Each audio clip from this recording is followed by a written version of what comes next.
এখন বলেন তো ক্ষমতার মালিককে বলা লাগবে রে। বিএনপি ক্ষমতার মালিক না, আওয়ামী লীগ ক্ষমতার মালিক না, ক্ষমতার মালিক হচ্ছে আল্লাহ। অনেক লোক বলে আমার দল এখন ক্ষমতাতে আছে, এখন ইউনুস ক্ষমতাতে আছে। ইউনুস ক্ষমতাতে আছে?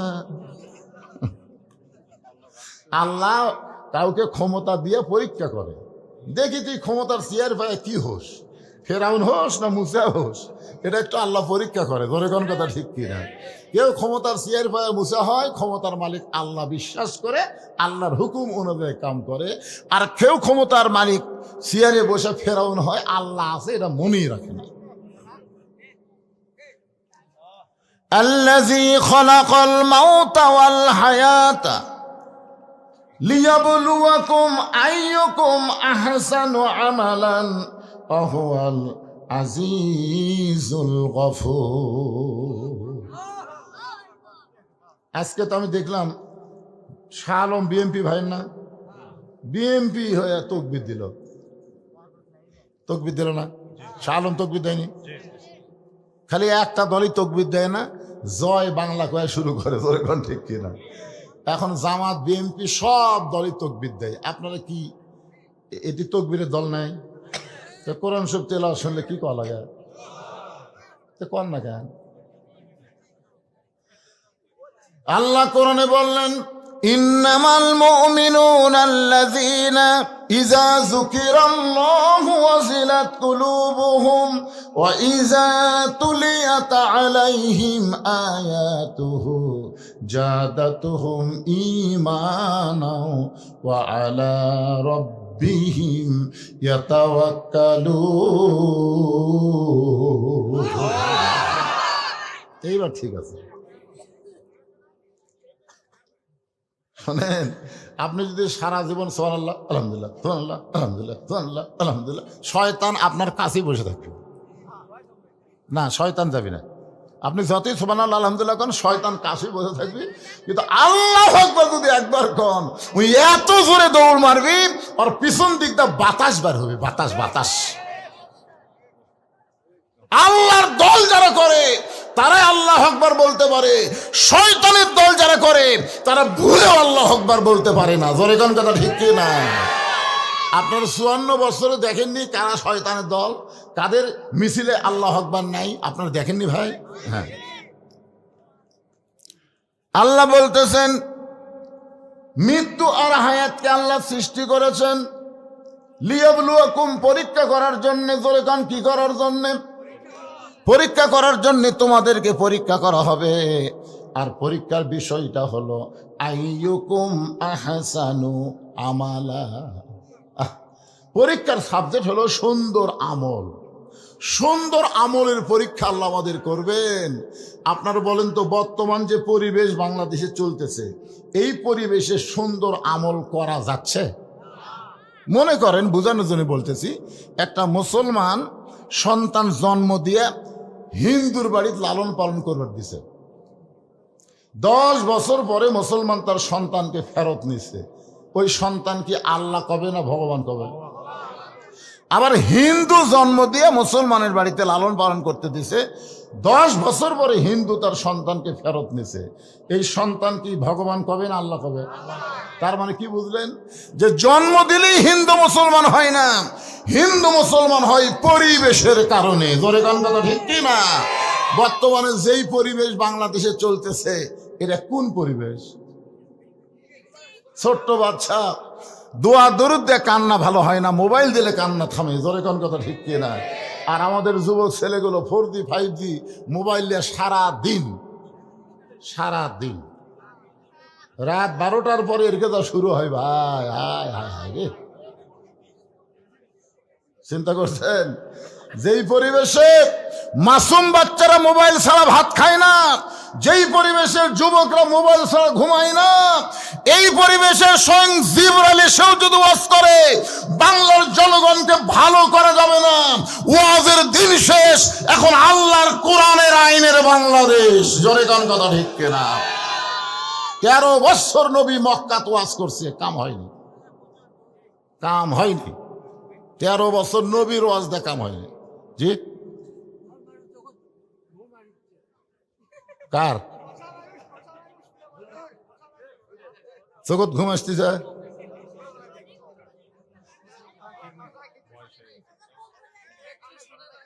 তো কানে শোনে না, তার আবার ঘুমি কি আছে এত নাকি? মানুষ একটা পাচ্ছেন বারে সামনে কাতার চলছেন রে।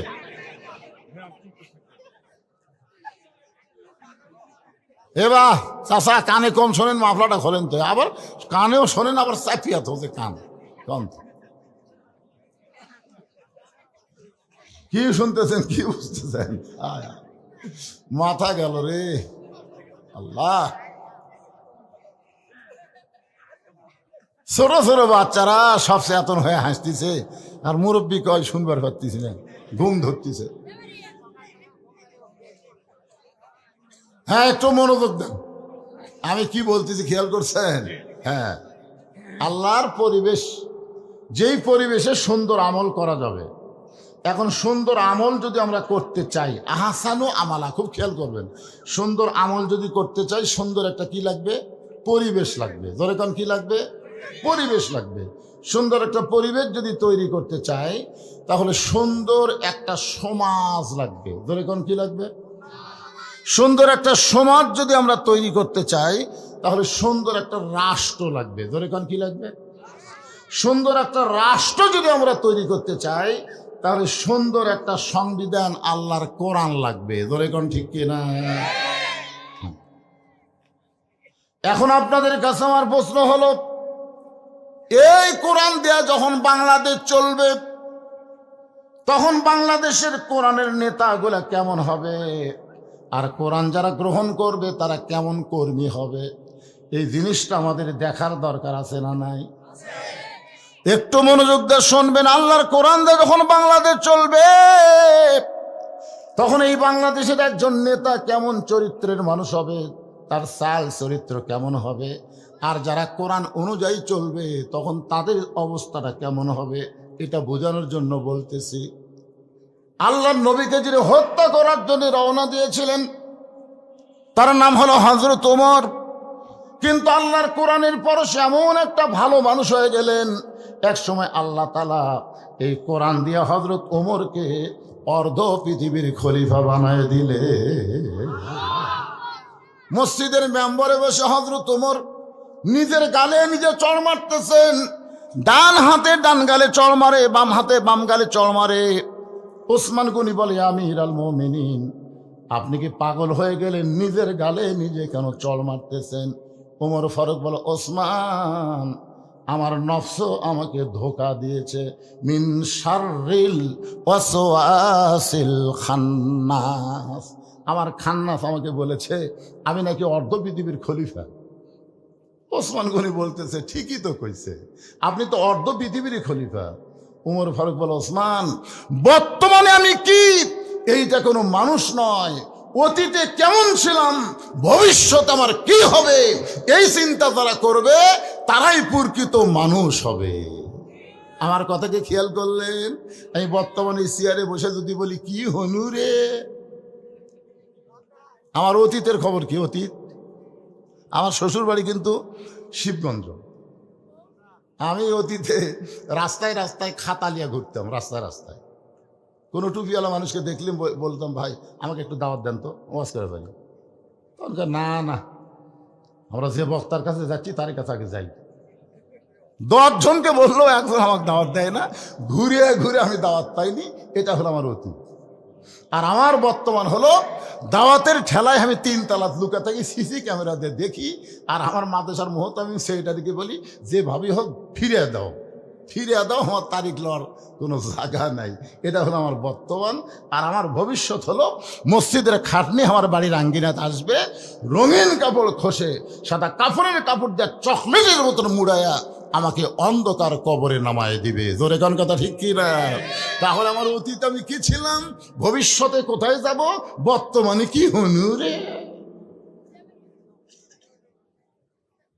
ওমর ফারুক বলে, ওসমান, অতীতে আমি খালার বাড়িতে রাখালি করতাম, ছাগল চড়াইতে গেলে বিকেলবেলা যখন ফেরত আসতাম, খালা আমাকে বলতো, ওমর কয়টা ছাগল নিয়ে গেলে, কয়টা ফেরত আনলা? আমি ছাগলের পাল গোনা দেখি 2-4টা ছাগল কম, আমি আবার দৌড় দিতাম। ওই পাহাড়ি এলাকায় ছাগলগুলো খুঁজে খুঁজে এনে যখন খালারে জমা দিতাম, খালা আমার মাথার চুল ধরে বলতো, ওমর আজকে যেই ভুল করেছ, আগামীকাল যদি একই ভুল করো, তোমার রাখালির চাকরি কিন্তু ক্যান্সেল হয়ে যাবে। আমি খালার পা ধরে বলতাম, খালা রাখালির চাকরি ক্যান্সেল করে দিলে আমি থাকবো কোথায়, খাবো কি? একদিন যে ওমর রাখালের চাকরি রক্ষা করার জন্য খালার পা ধরে কেঁদেছে, আজকে সেই ওমর অর্ধ পৃথিবীর খলিফা হয়েছে। এটা ওমরের যোগ্যতাই নয়, এটা কেবলমাত্র আল্লাহর কোরআনের ওসিলা। আজকে আমাকে এত সম্মান আপনারা দিচ্ছেন, এটাই কালো মানুষের যোগ্যতা নয়, এটা কেবলমাত্র আল্লাহর কোরআনের ওসিলাই। জোরে কোন কথা বলেন না কেন? আজকে সেই কোরআনের মাদ্রাসা ভিক্ষা করে চলাতে হয়, দান সাদকা দিয়ে চলাতে হয়, আর একদম বাকদম কলডম সাথে ঢাকঢোল লোক ঝাঁঝর বাজে এই মিথ্যা শিক্ষা যারা দেয়, সেখানে সরকার হাজার হাজার কোটি টাকা বেতন দেয়। জোরে কোন কথা ঠিক কিনা? মুসলমান, আর শয়তানের দিন নাই। আগামীতে আল্লাহর কোরআনের বাংলাদেশ আমরা নিজের চোখে দেখতে চাই। জোরে কোন কথা ঠিক কিনা? সমস্ত প্রাইমারি হাফেজে মাদ্রাসা করা হবে। কি মনে করতেছেন? একদম বাকডম আইরা আইটিয়ে নায়াভরা দিয়ে লালে গেল বোয়াল মাছে তাই না থেকে ভোদন নাচে, একটা শয়তানি শিক্ষা মুসলমানের জমিনে চলবে না। ইকরা বিসমি রাব্বিকাল্লাযী খলাক, খলাকাল ইনসানা মিন আলাক। জোরে বলেন কথা ঠিক কিনা? আর কতদিন, আর কতদিন এভাবে চলবে? এখন আগামীতে আমাদের শুভ দিন আসতেছে। আপনার তো বসে আছেন খালি বিয়ার হাটে আর এই শিবগঞ্জের মধ্যে। এই মানুষটা গোটা বাংলাদেশ ঘুরতেছে, গোটা বাংলাদেশ, গোটা বাংলাদেশ ঘুরে দেখেছি। এবার কোরআনের যে জোয়ার উঠেছে, এই জোয়ারকারীকে থামাবার পারবে না। জোরে কোন কথা ঠিক না? তাই সামনে আসছে শুভ দিন, চিন্তা ভাবনা করে নিন। এখনই চিন্তা করে নেন, শয়তানের পক্ষে থাকবেন না কোরআনের পক্ষে থাকবেন, সিদ্ধান্ত নেন। আপনার মতো মানুষ যদি কোরআনের পক্ষে না থাকে, আল্লাহর কোনো ক্ষতি নেই। জোরে কোন কথা ঠিক কিনা? আর আপনি যদি কোরআনের পক্ষে আসেন, আপনারই লাভ হবে। এই কোরআনটা আসলে কেমন, এই কোরআনের পাওয়ারটা কেমন? অর্ধ পৃথিবীর খলিফা হযরত ওমর ছদ্মবেশে মদিনার অলি গলি ঘুরতেছেন শুধুমাত্র আল্লাহর কোরআনকে দেখার জন্য। আপনারা কিন্তু আইছেন কোরআন শোনার জন্য, শোনার জন্য না। আর ওমর ফারুক আল্লাহর কোরআন দেখার জন্য ঘুরতেছে। হঠাৎ হযরত ওমর দেখতে পাই দুই পাহাড়ের মাঝখানে বিস্তীর্ণ মরুভূমি। ওই মরুভূমির মধ্যে একজন রাখাল উট আর দুম্বা চড়ায়। হযরত ওমর আল্লাহর কোরআনকে দেখার জন্য রাখালকে সালাম দিলেন, আসসালামু আলাইকুম রাখাল ভাই, আমার পেটে ক্ষুধা লাগছে, আমি উটের এক পেয়ালা দুধ চাই। রাখাল মুস্কি মুস্কি হাসে। ওমর ফারুক বলে, রাখাল আমি তোমারে সালাম দিলাম, উটের দুধ চাইলাম, তুমি কোনো কিছু না কইরা মুস্কি মুস্কি হাসো, কারণ কি? রাখাল বলে, পথিক তোমার সালামের উত্তর দিব না, উটের দুধও দিবার পারবো না, আমি জানতে চাই তোমার পরিচয়। ওমর ফারুক চিন্তা পড়ে গেলেন যে আমি অর্ধ পৃথিবীর খলিফা ছদ্মবেশে আল্লাহর কোরআন দেখার জন্য বের হয়েছি, এখন যদি আমার পরিচয় দেই তাহলে গুমর ফাঁস হয়ে যাবে। এমন সময় আল্লাহর কোরআন বলে, ওমর রাখাল যখন তোমার পরিচয় চাইছে, তুমি আসল পরিচয় দাও। তোমার আসল পরিচয় হলো মিল্লাতা আবিকুম ইব্রাহিম ওয়া সাম্মাকুমুল মুসলিমিন। তোমার আসল পরিচয় হলো তোমার জাতির পিতা ইব্রাহিম। মুসলমানের জাতির পিতাকে যারা বলবেন না, যারা বলবেন না, মুখ বন্ধ করে থাকবেন। এই সময় যদি মুখ বন্ধ করে থাকে, খবর আছে মানে মরার 2 ঘন্টা আগে মুখ বন্ধ, কেন করতে করতে জীবন থাকবে। আল্লাহ রাসূল বলেছেন, কোন ব্যক্তি যদি সারা জীবন পাপ করে আর মৃত্যুর সময় কলেমা উচ্চারণ করে যদি মারা যায়, শুধু কলেমা মুখে থাকার কারণে আল্লাহ তার জীবনের সব গুনাহ মাফ করে দেয়, সব। ওই যে দেখেন, ওই যে একটা আছে, ওই আমাক খেয়াল করে টার্গেট মারছে, ওই যে ওই যে ওই যে ওই যে খারাপ হয়ে গেছে, দেখেন ওই যে পিছনে। না ওই খারাপ হয়নি, ওর কোনো দোষ নাই, ওর কোনো দোষ নাই, দোষ হলো ওর মায়ের। কারণ একজন ভালো একটা সন্তান চাইলে ভালো একটা মায়ের দরকার, জোরে কোন কথা ঠিক না? হ্যাঁ, এত মানুষ থাকতে আমার সব টার্গেট মারে, তার মানে এত ছোট অবস্থায় টার্গেট মারে, ওই বড় হলে তো গুলি মারবি, জোরে কোন কথা ঠিক না? ওই ছোট বাচ্চারে নিয়ে এসে আদর করে বসে দেন। কি বুঝতেছেন? আমাদের জাতির পিতার নাম কি? এতগুলো মরদ মানুষ, মুসলমান মানুষ বাড়ি, এটা কি হিন্দুরা আছে নাকি রে? আমাদের জাতির পিতার নাম কি? হুয়া সাম্মাকুমুল মুসলিমিন, যিনি তোমাদের নাম দিয়েছে মুসলমান। ওমর ফারুক বলতেছে, রাখাল আমার পরিচয় যখন জানতে চাও, আমার পরিচয় হলো আমি একজন মুসলমান। রাখাল মুসকে মুসকে হাসার বলে, আসল না নকল? ওমর ফারুক চুমকে উঠছে, কে রে, মুসলমান তো মুসলমানই, এর মধ্যে আসল নকল কি?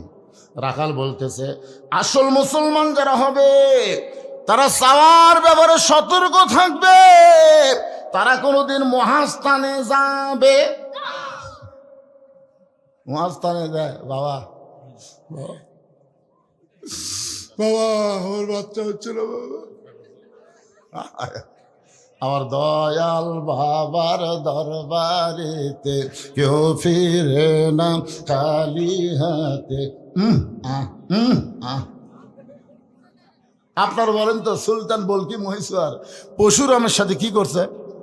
এ জোরেগান কি করছে? বাতিলকে উৎখাত করে হকের বাতি জ্বালাইছে, আর পশুরামের গোষ্ঠীরা ওইখানে গাঁজা খায়া মেলা বসায়। জোরেগান কথা ঠিক কিনা?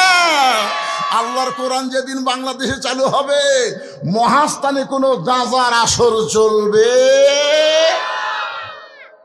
কি মনে করতেছেন গাঁজা খাবো?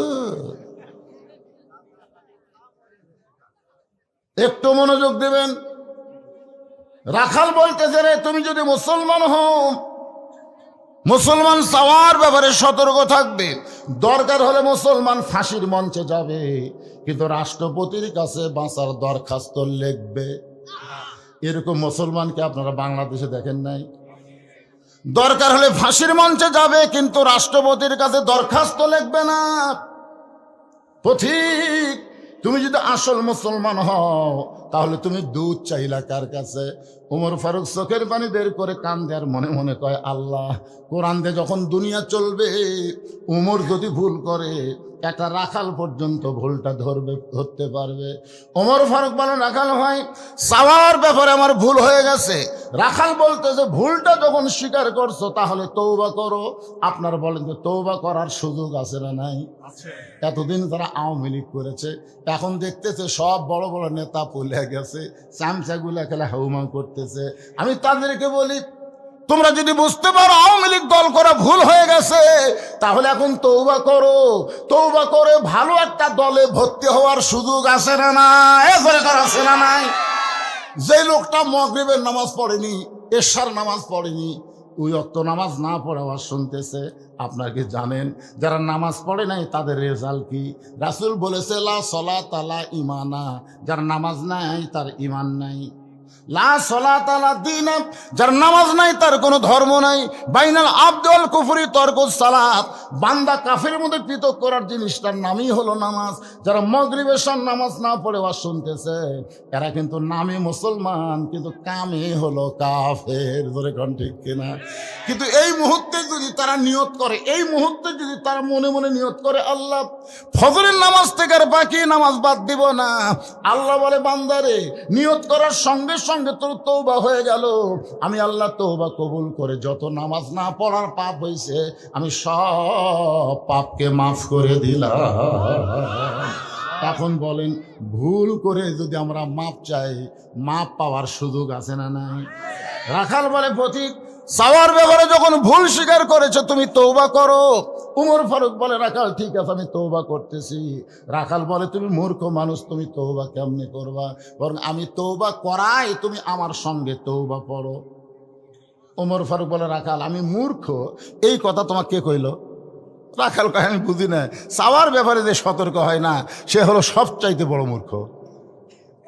ডক্টর কামাল যতই সংবিধান লেখুক, 18 সালে সিলেটের শাহজালাল মাজারে আর জ্ঞাতি গোষ্ঠী নিয়ে গেছিল, আপনারা জানেন।